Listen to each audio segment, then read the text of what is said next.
Hindi class में आपका स्वागत है। आपका चल रहा है हिंदी पद खंड से दूसरा पाठ संत रैदास, जिसका जीवन परिचय हम करा चुके हैं। आपने नोटबुक पर किया भी होगा। आज हम इन्हीं के द्वारा रचित प्रभु जी तुम चंदन हम पानी, इसकी व्याख्या आपको समझाएंगे। आप ध्यान से सुनेंगे। चलिए शुरू करते हैं। प्रभु जी तुम चंदन हम पानी, प्रभु जी तुम चंदन हम पानी, जाकी अंग अंग बास समानी। प्रभु जी तुम घन बन हम मोरा, जैसे चितवत चंद चकोरा। प्रभु जी तुम दीपक हम बाती, जाकी ज्योति बरे दिन राती। प्रभु जी तुम मोती हम धागा, जैसे सोनहि मिलत सुहागा। प्रभु जी तुम स्वामी हम दासा, ऐसी भक्ति करे रे दासा। तो इसके पहले शब्दार्थ जानेंगे। जाकी यानी जिसकी, अंग अंग यानी प्रत्येक अंग में, बास यानी सुगंध, समानी यानी समाई हुई है, घन यानी बादल, मोरा यानी मयूर, चितवत, चितवत का मतलब होता है देखना, निहारना या देखना। चंद माने चंद्रमा, चकोर एक पक्षी का नाम है, दीपक यानी दिया और बाती यानी बत्ती, जाकी माने जिसकी, ज्योति माने ज्योति प्रकाश, बरे यानी जलती है, मोती यानी मोती, धागा यानी धागा, सोनहि यानी सोना, दास यानी गुलाम, स्वामी माने मालिक। तो ये आपके शब्दार्थ हुए।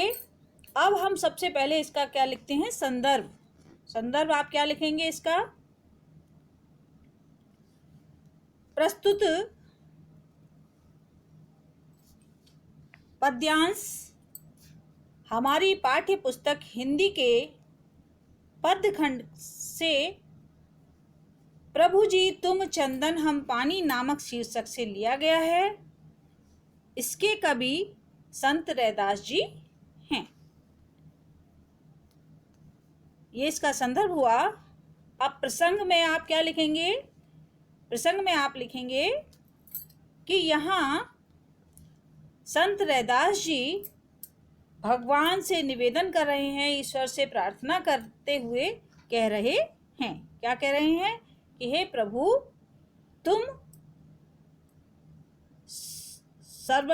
सर्वे सर्वा तुम हो, बाकी तो मैं आपका दास हूँ, आपका गुलाम हूँ। इस तरह से वो भगवान की स्तुति कर रहे हैं, भक्ति कर रहे हैं। व्याख्या में क्या लिखेंगे? प्रभु जी तुम चंदन हम पानी। संत रैदास जी ईश्वर से प्रार्थना करते हुए कह रहे हैं कि हे ईश्वर, आप चंदन हो और मैं पानी के समान हूँ। जाकी अंग अंग बास समानी, जिसकी सुगंध, बास यानी सुगंध, जिसकी सुगंध मेरे अंग अंग में समा गई है। चंदन में बच्चों को सुगंधी होती है, खुशबू होती है। तो ईश्वर को क्या बताया है? चंदन।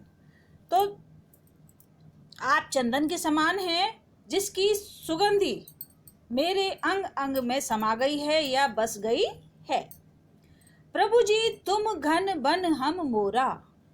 हे ईश्वर, तुम बादलों के समान हो।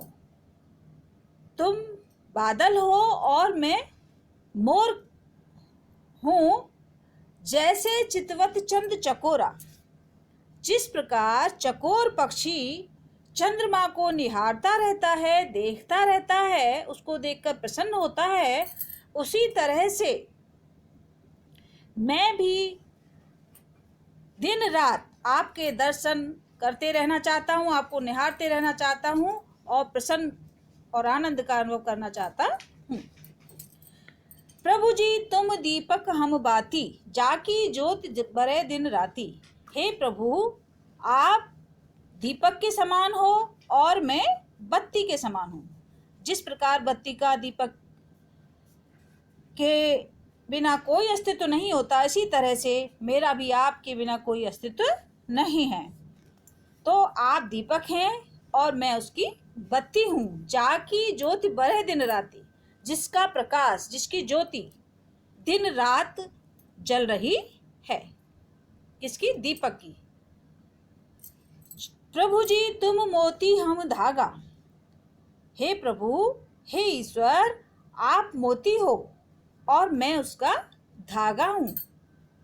जैसे सोने मिलत सुहागा, जिस प्रकार सोने में सुहागा मिलकर उसकी चमक को बढ़ा देता है, उसी तरह से आप के साथ मेरा भी अस्तित्व बढ़ गया है, यानी मेरा मुझ में भी चमक आ गई है। प्रभु जी तुम स्वामी हम दासा, ऐसी भक्ति करे रे दासा। हे प्रभु, आप मेरे स्वामी हो, आप मेरे मालिक हो और मैं आपका गुलाम हूँ। गुलाम रहूँ, मैं जिंदगी भर आपका गुलाम रहूँ और आप मेरे मालिक बने रहें, ऐसी मेरी इच्छा है। ऐसी भक्ति करे रैदासा। रैदास कवि कहते हैं कि मैं ऐसी स्तुति, ऐसी प्रार्थना आपसे करता हूँ कि हे प्रभु, आप मेरे साथ हमेशा रहें और मेरा कल्याण होता रहे। तो ये इसकी व्याख्या हुई बच्चों, जो आपको अपनी नोटबुक पर इसको प्रसंग संदर्भ सहित आपको करना है। धन्यवाद।